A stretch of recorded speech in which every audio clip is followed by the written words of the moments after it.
어미쥐의 모정 이혜수.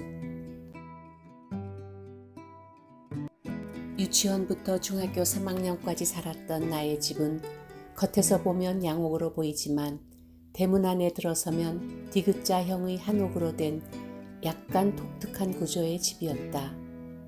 앞마당에는 수도가가 자리 잡고 그 뒤편에 커다란 직사각형 모양의 광이 반지하로 서 있었다.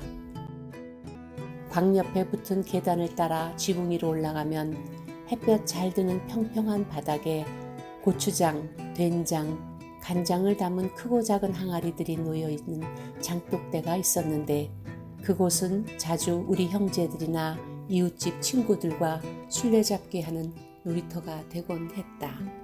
광 속에는 언제나 한옆에 수북히 쌀가마니가 쌓여 있었다.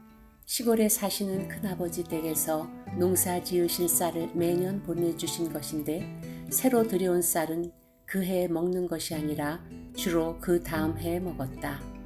일테면 1년 묵은 쌀을 우린 먹었다는 말이다. 요즘 젊은이들은 이해할 수 없겠지만 그 당시 어른들은 흉년이 들면 며칠을 굶기도 하는 시절을 겪었던 세대여서 그 다음에 흉년이 들 경우를 대비해 1년치의 쌀을 미리 비축해 두는 관습이 있었던 것이 아닌가 나름 추측해 본다. 그때는 쥐들이 집집마다 무척 많았다. 자려고 누우면 천정 속을 떼를 지어 달리는 쥐의 발자국 소리 듣는 것은 예사였고 앞마당 수채구멍에서 씻다 흘린 밥알을 먹고 있는 쥐를 보는 것도 다반사였다.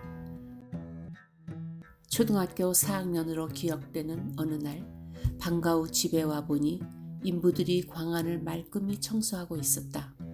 나는 현관 앞에 서 있는 한 인부의 손바닥 위에 쌀가마니에서 찾아냈는지 갓 태어난 것으로 보이는 새끼쥐 4-5마리가 눈도 채 못 뜨고 털도 안 나서 발그레한 몸뚱이를 한 채 놓여있는 것을 보았다. 그는 갑자기 그중 한 마리를 다른 손으로 잡더니 손을 꽉 움켜쥐며 죽이려 했다. 깜짝 놀란 나는 황급히 그들을 나에게 달라고 애원을 하자 이걸 뭐 하려고? 의아해하면서도 선뜻 내어주었다. 쥐는 해로운 동물이니까 죽여야 한다고 생각하던 나였지만 갓 태어나 눈도 채 못 뜬 채 인부의 손바닥 위에서 바들바들 떨고 있는 새끼들을 보니 그 순간에는 아무 죄도 없는 그들을 살리고픈 마음만 가득했다. 작은 상자 바닥에 부드러운 헝겊을 깔고 그 안에 쥐들을 넣어놓고 엄마가 아직 안 들어오신 틈을 타 광바닥에 남아있던 밀집을 주워왔다. 그리고 우유를 밀집 속에 채워놓은 후 새끼를 한 마리씩 얼굴이 위로 오게 왼손으로 감싸 안아 입안에 우유를 떨어뜨려 먹인 다음 응접실 테이블 밑에 숨겨놓았다. 그날 밤 어렴풋이 잠이 들던 우리 가족은 찍찍거리며 광밖을 미친 듯이 뛰어다니는 어미쥐의 발자국 소리에 밤잠을 설쳐야 했다.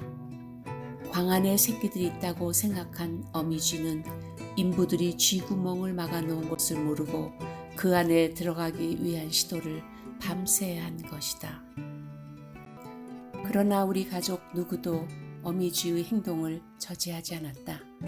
어쩌면 할 수 없었다는 말이 맞는 말이겠다. 사람들에게 잡히는 것도 두렵지 않은 듯 새끼들을 찾아 헤매며 울부짖는 어미쥐의 애끓는 심정을 10분 이해하여 차마 쫓아낼 시도조차 못했던 것은 아닐까.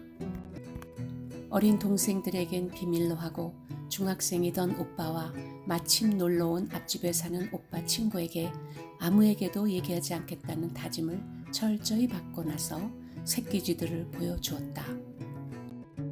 그걸 본 앞집 오빠가 어처구니 없어서 벌린 입을 한동안 다물지 못하던 표정이 아직도 어렴풋이 기억에 남아있다. 그 후 일주일 정도 지났을까? 학교에서 돌아와 보니 테이블 밑이 말끔히 치워져 있었다. 짐짓 모른 채 하시던 엄마는 더 이상 안 되겠다고 생각하셨는지 일하는 아줌마를 시켜 내가 없는 사이 내다 버리게 한 것이다.